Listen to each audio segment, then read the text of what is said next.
Bom dia a todos. Para mim é sempre uma grande felicidade estar aqui nessa manhã de domingo com vocês. Para mim é muito importante esse momento. Eu me sinto muito grato por isso. E o tema assim que eu separei para a gente conversar hoje seria qual a importância do autoconhecimento, né? E para a gente começar a falar qual que é a importância do autoconhecimento, eu contar para vocês uma história de Xuanzо, né, sábio chinês. Inclusive, o Raul Seixas fez uma música dessa história, né, que é o sonho do sábio chinês e a borboleta, né. Conta a história que uma vez um amigo de Xuanzo, né, ele foi visitar o Xuanzo e quando ele chegou lá na casa de Xuanzo, Xuanzo estava muito pensativo, muito questionando assim sobre a vida. E ele pergunta para Schwantz por que ele estava, o que fez ele ficar nesse estado. E Schwantz foi contar que ele estava fazendo uma caminhada, e aí ele parou embaixo de uma árvore e lá ele começou a refletir sobre a vida. Ele acabou pegando no sono e dormindo. E ele acabou sonhando, e no sonho ele começou a perceber que ele estava sobrevoando um campo de flores muito bonito. E quando ele olha para trás, ele percebe que ele tem asas. E depois ele percebe que no sonho ele era uma borboleta. E no sonho ele não questionava a natureza do que ele era apenas uma borboleta e estava tudo certo ali. Mas depois de um tempo ele acordou e voltou a ser Chuanço. E aí depois desse momento, aí que ele começou a entrar, de uma certa forma, numa angústia grande. E aí ele falou para um amigo dele, eu não sei se eu sou Chuanço que sonhou ser uma borboleta, ou se eu sou uma borboleta que sonha ser Chuanço. E ele não sabia. E aí essa história é muito engraçada, porque quando a gente é espírito, um espírito que encarna e que esquece de si mesmo, né? E aí a gente passa a sonhar que a gente é um monte de coisa, e que às vezes não tem nada a ver com o que a gente realmente é. E semelhante a essa história de Schwantz, né? Quando o espírito encarna e se esquece de si mesmo, né? Se torna um ignorante de si mesmo, a gente passa a absorver tantas coisas da cultura que a gente encarna, do meio que a gente encarna, que a gente passa a acreditar que a gente é tantas coisas que no fundo a gente não é, né? E cada cultura, ela vai ter de certa forma sua doutrina, o que vai ditar para as pessoas o que é o certo ou o errado, o que seguir, o que buscar, vai ditar onde está a felicidade e assim vai, dependendo da cultura, mas existem muitas culturas. E só que tem um problema. Normalmente essas culturas, elas são criadas e desenvolvidas por pessoas que também estão ignorantes de si mesmos, né? Então, normalmente são culturas que nada tem a ver com a nossa verdadeira natureza do ser, com o que a gente realmente é. E a gente estando ignorante de nós mesmos, a gente passa a seguir essas coisas, né? Tem uma história que tinha um mestre e um discípulo meditando, e na frente tinha uma grande montanha, né? E aí o mestre vira para o discípulo e fala assim, meu filho, a arte da supervida, né, é igual o riacho que desce a montanha.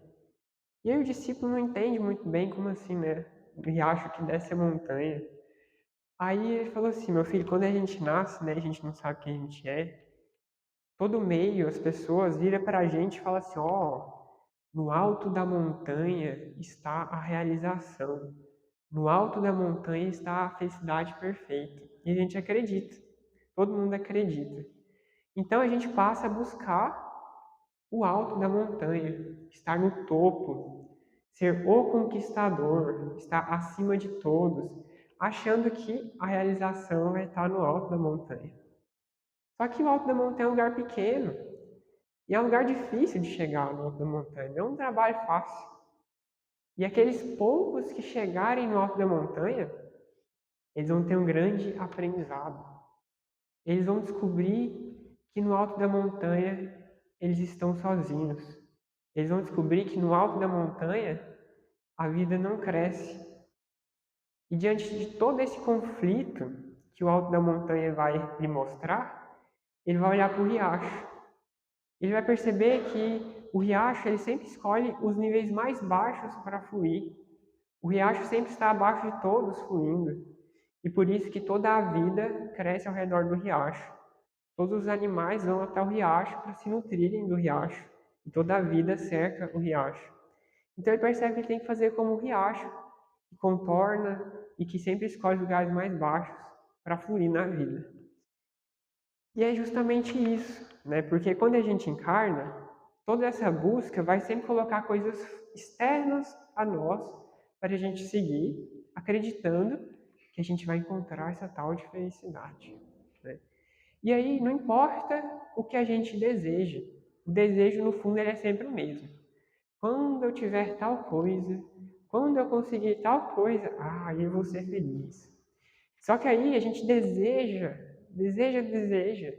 e o tempo passa e aquilo não acontece, e a gente vai sentir muita ansiedade, muita ansiedade. Às vezes a gente deseja muito, e aí a outra pessoa consegue aquilo que a gente deseja, e a gente passa a sentir muita inveja daquela pessoa. Às vezes a gente deseja muito, né? E aí a gente pode até conseguir, e a gente sente muito apego. Apego e medo de perder, a gente sente ciúme também.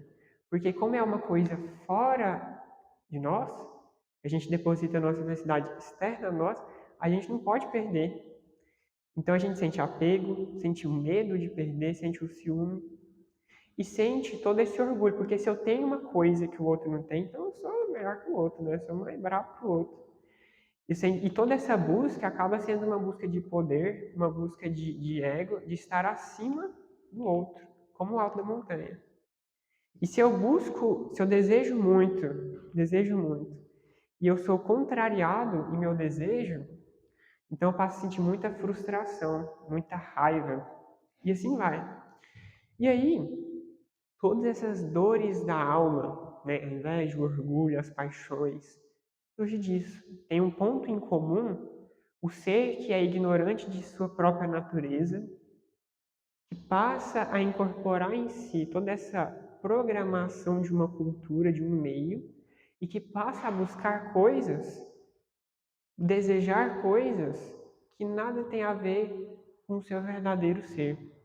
E aí surge todas essas ilusões da vida e todos esses dramas que vão trazendo essas dores da alma, que aí todo mundo sente quando está encarnado. E aí é muito interessante, né? Tem um mestre, porque nas filosofias orientais eles falam muito do vazio, né? E aí tem um mestre Zen, né, que tem muito conhecido, que é o Joshu. E aí tem uma história de Joshu, que ele estava varrendo o quarto dele, varrendo. E aí o discípulo chega para ele e fala assim, mestre, mas o senhor é tão sábio, né? O senhor é mestre e tal, como pode acumular tanta sujeira no seu quarto? Aí ele vira para o discípulo assim, meu filho, a sujeira vem de fora. E aí nessa história também faz semelhança a isso, né? Tem outro mestre que as pessoas chegavam para ele e falavam assim, eu vim aqui para o senhor me ensinar, né? Aí ele fala assim, não, aqui a gente não tem nada para ensinar. Aqui a gente só tem coisas para desaprender. Porque ele falava assim, não, é todo um processo de esvaziamento. É semelhante, é a mesma coisa quando Jesus falava, né, que a gente tinha que aprender a ser uma criança, voltar a ser uma criança nesse sentido interno, para entrar no reino dos céus, né? Porque o adulto, entre aspas, na coisa, é aquele que está cheio. E é muito engraçado porque nessa história dos desejos e dessa programação que eu falei, a gente se torna cego. A gente passa a enxergar somente aquilo que a gente deseja. E a gente desconsidera toda uma série de coisas que estão acontecendo ao nosso redor. E às vezes, se aquilo não acontece, a gente se sente muito mal.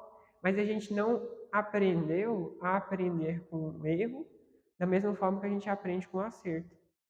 Mas aquele que vive em função desses desejos só valoriza os acertos e as vitórias, não aprende com a derrota e com os erros também, né? Que tem muito a ensinar. E aí vai todos esses dramas que a gente vivencia, mostrando essa realidade que a gente vive. Tem uma história que eu gosto muito, muito bonita, né? Também fala essa coisa do vazio, que fala assim, né? Por anos e anos, a monja Shono estudou, né? Sem atingir a iluminação.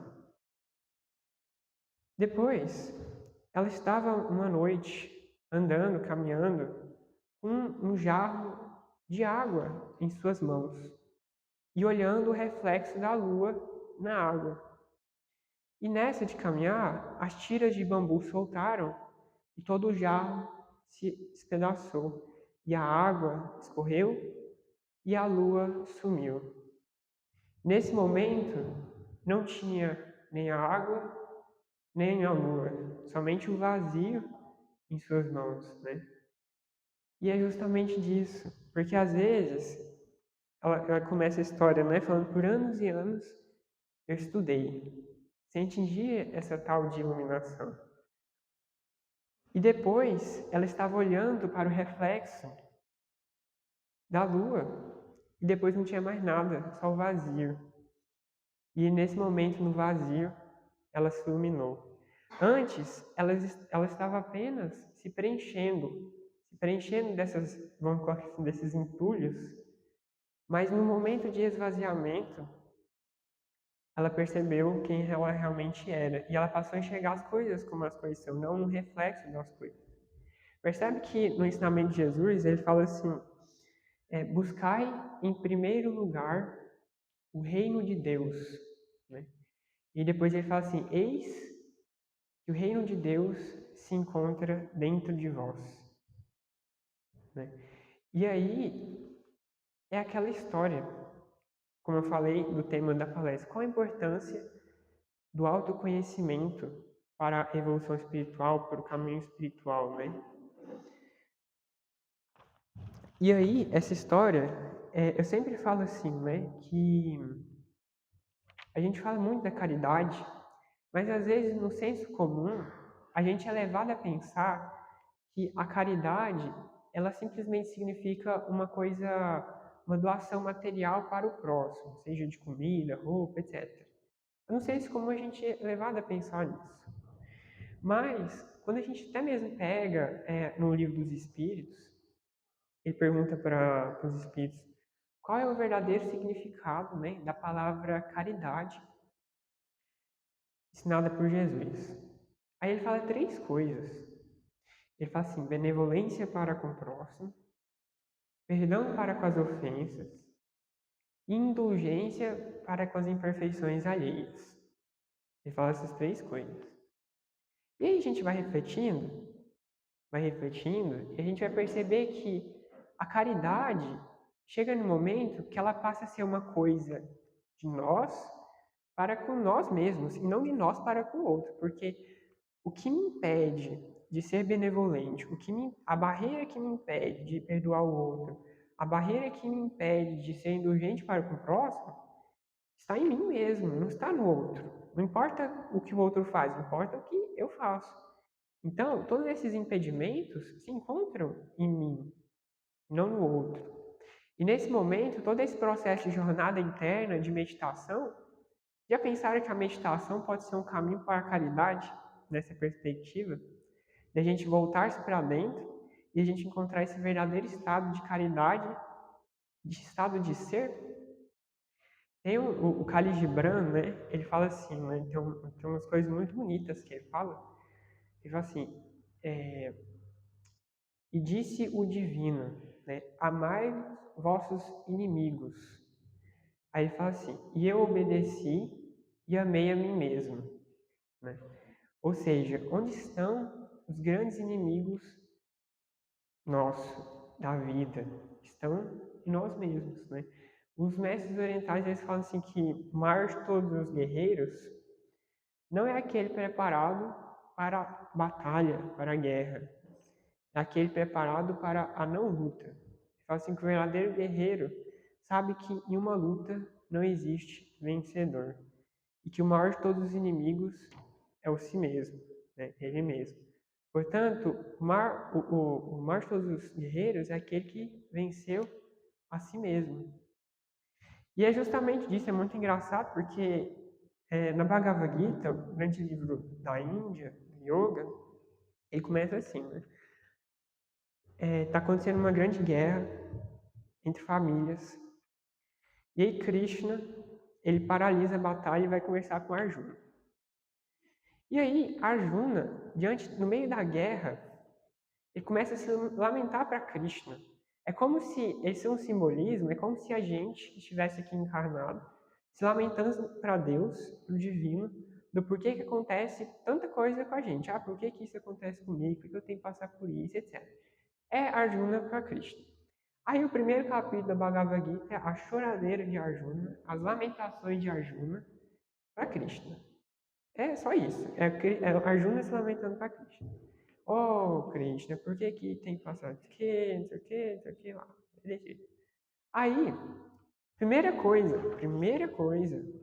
que Krishna vai ensinar para Arjuna, Krishna vira para Arjuna, primeiro ensinamento de yoga de Krishna para Arjuna, Krishna vira para ele e fala assim, Arjuna, você é espírito, esse corpo é só uma roupa que teu espírito veste, né? Seu verdadeiro ser, as águas não podem molhar, o fogo não queima, o vento não seca. Seu verdadeiro ser, ele é eterno. Esse corpo que aparentemente morre, ele é só uma roupa que depois é trocada. E aí Krishna, ele passa a ensinar uma série de coisas para Arjuna, ele mostra para Arjuna que a verdadeira guerra, ela se encontra dentro de cada um de nós, né? E Krishna, ele ensina yoga para Arjuna como meio de se libertar e vencer dessa guerra. E é muito interessante, porque na nossa cultura, se a gente vira para as pessoas assim, sabe o que é yoga? Fala assim, é aquela ginástica lá, que o médico mandou fazer e tal, toda aquela coisa. E eu vou contar uma coisa para vocês. Se a gente pensa assim, qual é o livro mais importante para a gente estudar os ensinamentos de Jesus? Assim, é o livro que bateu, falou isso aí, né? É o Evangelho de Jesus, certo? Fazendo uma analogia, uma comparação, a Bhagavad Gita e um outro livro chamado Yoga Sutra de Patanjali está para o yoga da mesma forma que o Evangelho de Jesus está para Jesus. E são os livros mais importantes do yoga.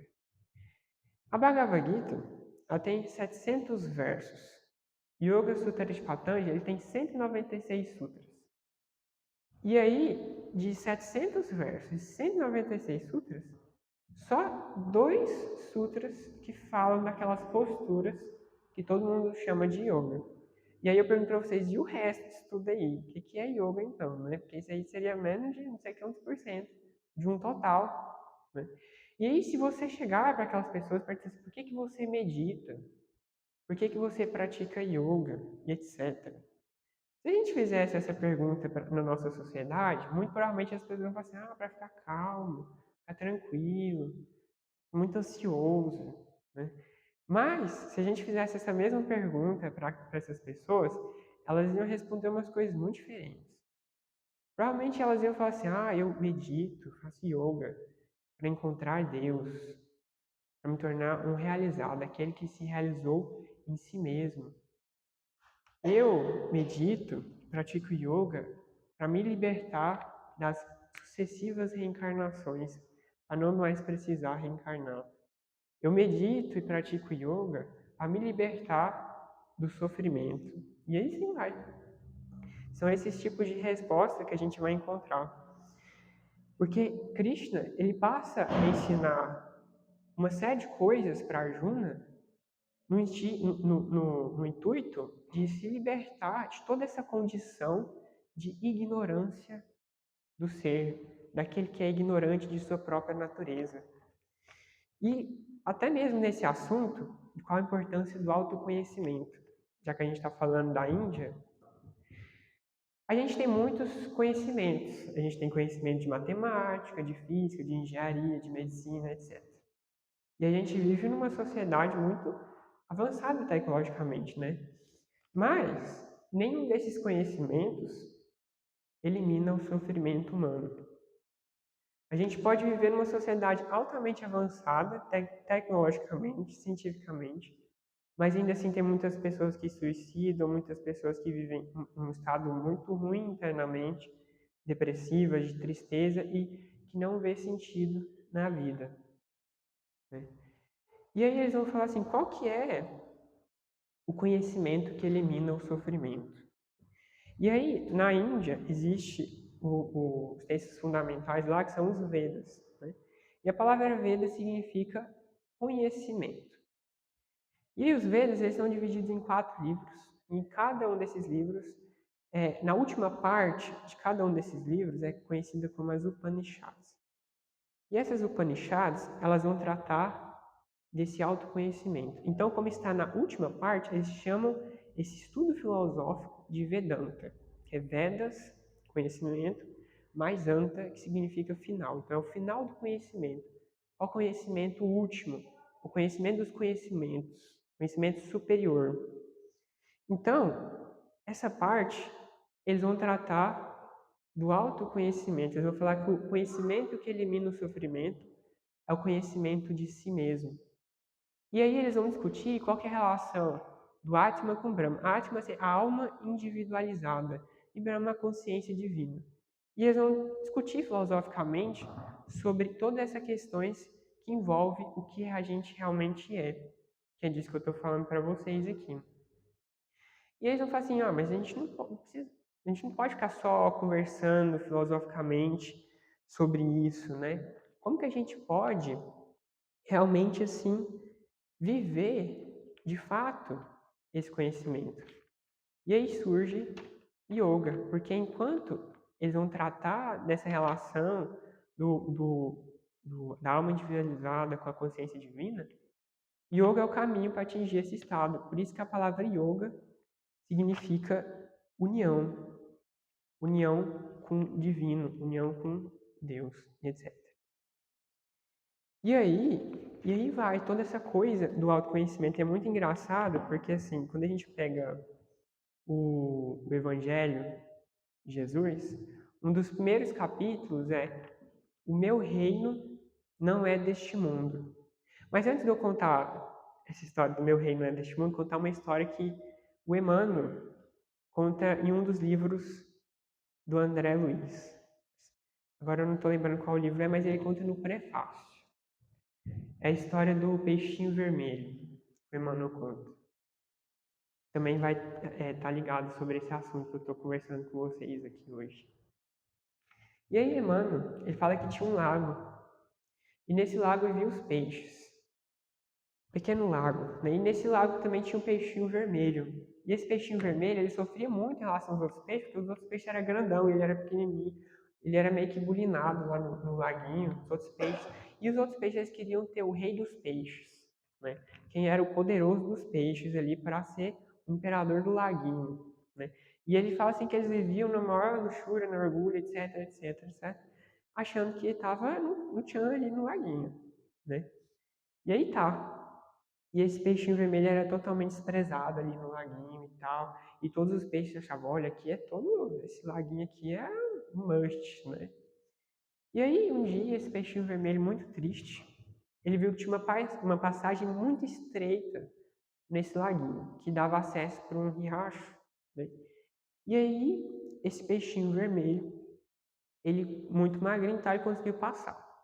E quando ele chegou nesse riacho, ele já começou a ver umas coisas muito diferentes. E ele foi seguindo o riacho, seguindo, seguindo. E aí, ele foi indo. E chega no momento que ele chega no oceano. E quando ele chega no oceano, ele fica diante de um outro universo, totalmente diferente, que ele nunca imaginava antes. E nesse grande oceano, ele fica diante assim, de uma diversidade, de uma riqueza, tantos peixes diferentes, e ele vê que tinha peixes igual a ele, e que não faltava nada no grande oceano. Ele fica vislumbrado diante daquilo, e aí que ele encontra um coral, e ele passa a viver em uma comunidade lá, e ele fica assim no céu, né, vamos colocar assim. E quando ele está lá, ele lembra dos peixes do laguinho. E ele sente muita compaixão, muita pena daqueles peixes que viviam naquele laguinho. E ele decide voltar para para falar para os peixes que existia o oceano, que existia toda uma vida que eles não imaginavam. E é tudo de um trabalho voltar para o laguinho para falar lá, mas ele faz esse esforço e ele volta lá. E aí quando ele chega lá, ele tenta chamar os peixes, reunir os peixes para falar, né, que existia o oceano. E os peixes, não, tá menosprezando ele, até que ele consegue reunir e ele fala para os peixes, ó, existe o oceano, muito o que, ele conta tudo que ele viu lá, tal. Só que tem uma coisa, vocês vão ter que fazer alguns sacrifícios para vocês conseguirem passar no lugar estreito lá, para conseguir depois chegar no oceano. E os peixes, não, você tá ficando louco, não sei o que, desprezou totalmente o peixinho vermelho. E o peixinho vermelho, muito triste, volta de novo para o oceano e os outros peixes ficam lá. Depois de um tempo, Emmanuel, bem duro nessa parte, fala assim, né, que o laguinho secou e os outros peixes tudo morreu lá no laguinho. Essa parte é meio cabulosa assim, mas tá bom. E aí tá. E aí Emmanuel fala que o André Luiz, ele é como o peixinho vermelho, vindo aqui contar pra gente as histórias. Né? Justamente porque dentro de cada um de nós existe o reino dos céus, né? Existe essa bem-aventurança, existe essa realização que a gente não imagina. Né? Só que também é um trabalho muito árduo, porque a meditação nesse sentido e a busca do autoconhecimento ela pode ser, eu falo assim, ela pode ser um caminho para a paz, mas ela não é um caminho de paz. E ela é um caminho de uma guerra que você está sozinho. É uma guerra solitária. É uma guerra sem armas. É uma guerra que você está com você mesmo. E às vezes é muito duro para algumas pessoas, né? Porque a gente às vezes está na sociedade, a gente pode usar muitas máscaras, vestir muitas roupas, mas a gente sempre está nu diante de nós mesmos. A gente sempre sabe o que a gente realmente é. A gente não pode enganar quem a gente é nesse sentido, né? Foi pro outro ali, né? Tudo certo, mas e a gente mesmo? Né? Será que a gente sabe? Será que a gente consegue ficar com a gente mesmo? Será que a gente fica bem estando com nós mesmos? Então, assim, é um trabalho muito grande. Como tem aquela parte do Livro dos Espíritos também, agora eu não estou lembrando quem que fala, se é o São Tomás, São Agostinho, não sei, não estou lembrando certo agora, né? Mas ele fala que todos os dias, quando ele ia dormir, ele refletia sobre o dia dele, né? E aí ele analisava todo dia, como tinha sido o dia, observava o que ele tinha feito, para que no outro dia ele pudesse se auto-aperfeiçoar. Então, de certa forma, isso também traz um refinamento diante de nós mesmos, nessa auto-observação de um outro modo. E aí, para continuar como eu estava falando, né, que o meu reino não é deste mundo. Esse capítulo, eu gosto muito desse capítulo, né, porque nesse capítulo tem o último tópico desse capítulo, é o da rainha francesa, uma fala de uma rainha francesa.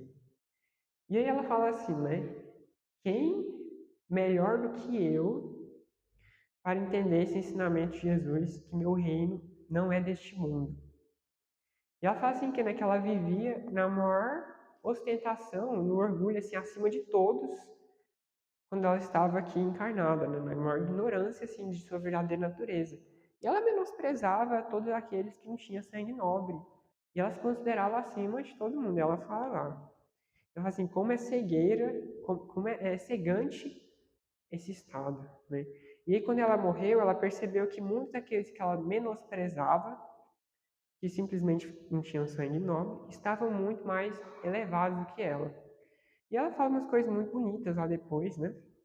Fala assim, quando a gente morrer, ninguém vai perguntar pra gente quem a gente foi, se a gente, o nosso status social. As pessoas vão perguntar, tipo assim, qual religião que você seguiu, sabe? Essas coisas assim. Nada disso. Eles vão perguntar assim, o que que você fez lá embaixo? E qual foi suas obras? Ela fala assim, quantas lágrimas você enxugou? Quantas pessoas você consolou? Essa é a sua riqueza, né, na vida. E para a gente já ir quase encerrando, contar para vocês nessa coisa, porque esse autoconhecimento ele vai trazer uma satisfação interna. À medida que a gente vai progredindo no caminho, a gente fala assim, né, que a prática transcende a prática, né? Aquilo que a gente vivencia na meditação, com o passar dos tempos, a gente vai amadurecendo essa prática vai fazendo parte do que a gente é, e a gente transcende a própria prática. E aí, nessa de transcender a prática, tem um ensinamento que fala assim, ó, vai partir desse princípio para falar para vocês aqui. Aquele que deseja, nada tem, mas aquele que nada deseja, tudo tem. Às vezes a gente é pensado assim, ah, não vou desejar nada, no sentido assim, não vou agir, não vou ter vontade. Né? Parece que a pessoa não tem mais prazer quando ela não deseja, mas não é isso. O não desejo, nesse estado, nessa perspectiva, é uma abertura de perspectiva para o que a vida tem para nos ensinar e nos oferecer. E a gente passa a receber de bom grado as mais diversas situações, seja boa ou ruim. A gente passa a aprender com as coisas boas e passa a aprender com as coisas as que a gente considera como ruins também, né? Aquela história. O sábio olha para o caminho torto e vê o caminho reto, né? Ele olha para aqueles que todos julgam e ainda assim vê o bom. Mas tá. E aí, esse trabalho interno, à medida que ele vai eliminando essas paixões, esses desejos, vai trazendo uma satisfação, um contentamento diante da vida. E esse contentamento vai se transformando, vai fazendo você se transformar em uma pessoa simples. Uma pessoa simples que não precisa de muita coisa, vamos colocar assim, né, para ser feliz, para estar satisfeito na vida. Ela se sente contente com o que ela tem. E aí essa história, tem uma história muito legal para contar aqui para vocês, que é a história do Diógenes. O Diógenes, ele era um sábio da Grécia Antiga, e ele era um tanto quanto peculiar, Diógenes, né? E o Diógenes, ele andava peladão. E a única coisa que ele tinha era uma cumbuca que ele usava para beber água. Só isso. E aí um dia Diógenes, ele viu um cachorro bebendo água numa fonte. E ele ficou chocado com aquela situação, porque o cachorro não tinha cumbuca. E ele tinha cumbuca, ele ficou puto da vida e ele jogou a cumbuca fora e passou a viver sem cumbuca, sem nada. E ele achou incrível o cachorro, porque o cachorro não tinha nada e estava de boa lá. E ele falou assim, o cachorro agora vai ser o meu mestre. E o cachorro era o mestre dele. Aí, nessa mesma época, tinha o Alexandre o Grande, o Conquistador. E o professor de Alexandre o Grande era Aristóteles. E Aristóteles falava muito de Diógenes com Alexandre o Grande. E aí, um dia, Alexandre estava viajando e passou na mesma cidade que Diógenes estava. Aí ele falou assim, vou lá ver Diógenes. Por que ele foi fazer isso? Eu não sei, mas ele foi lá ver Diógenes. E aí, quando ele chegou lá para falar com Diógenes estava deitado lá, peladão, tomando sol. E ele não sabia o que ele ia falar para o Diógenes. Aí ele chegou diante de Diógenes e tampou o sol de Diógenes. E ele virou para Diógenes e falou assim, você pode me pedir qualquer coisa que eu te dou, né? Sou Alexandre o Grande. E Diógenes olhou para ele, virou assim e falou assim, não, de você eu não preciso de nada. A única coisa que eu quero é que você chegue um pouquinho para o lado aí para eu continuar tomando meu sol. E aí conta que nesse momento, o Alexandre ele ficou assim, porque Alexandre era o conquistador, mas ao mesmo tempo ele não tinha nada, ele estava insatisfeito. E Diógenes estava ali, peladão, não tinha nada, não queria nada. Como assim? O Alexandre o Grande não fazia sentido aquele trem. E aí Alexandre, ele se sentiu um mendigo, né? Diante de Diógenes. E aí a história continua, uma historinha, né, que eu falo, né? Mas que é engraçada, que teve um segundo encontro entre Alexandre e Diógenes. E aí eles falam que Alexandre Diógenes morreu no mesmo dia. E quando eles chegaram lá no além, conta a história que estava todo mundo peladão, porque não podia levar roupa para o além. Aí, Alexandre vê Diógenes e fala assim, e ri, né? Eis que o maior dos encontros, de novo, né? Enquanto o maior dos imperadores e o maior dos mendigos. Aí Diógenes ri e fala assim, é verdade, né, Alexandre? Só que você está confundindo quem é o imperador e quem é o mendigo. O que você ganhou, Alexandre, por ser o conquistador, né? Porque depois que a morte chegou, Alexandre perdeu tudo. Alexandre ele se tornou um mendigo diante da morte. A morte tirou tudo de Alexandre. Agora, o que a morte tirou de Diógenes? A morte não tirou nada de Diógenes. Diógenes continuou sendo Diógenes. Então, nesse sentido, Diógenes venceu a morte. E Alexandre ele se tornou um mendigo diante da morte. E tem uma frase do André Luiz que ele fala assim, né, que às vezes muitos milionários nesse sentido assim, né, eles não passam de mendigos espirituais nesse sentido. E isso, toda essa coisa, eu falo assim, né, que às vezes a gente pensa na meditação, esse caminho do autoconhecimento. Parece que é um caminho que a gente tem que seguir, mas na verdade, todo esse processo é um meio de se viver qualquer caminho que a gente escolher seguir. Não importa o caminho, é a forma como a gente vive o caminho que vai trazer esse conhecimento de si mesmo. Porque se a gente às vezes acaba assim, esse caminho, a gente é tão diferente, possui histórias tão diferentes, que na realidade não é assim como às vezes a gente pensa. É mais o que, como a gente vive o caminho que a gente decide para nós mesmos, né? E o que o outro decide para o outro. Então, eu vou finalizar por aqui, né, trazendo essas várias reflexões nessa manhã de domingo aqui com vocês hoje. Agradeço muito a presença de cada um de vocês e a oportunidade de estar aqui compartilhando essas reflexões com vocês. Para mim é muito importante esse momento. E é isso. Muita paz a todos e até mais.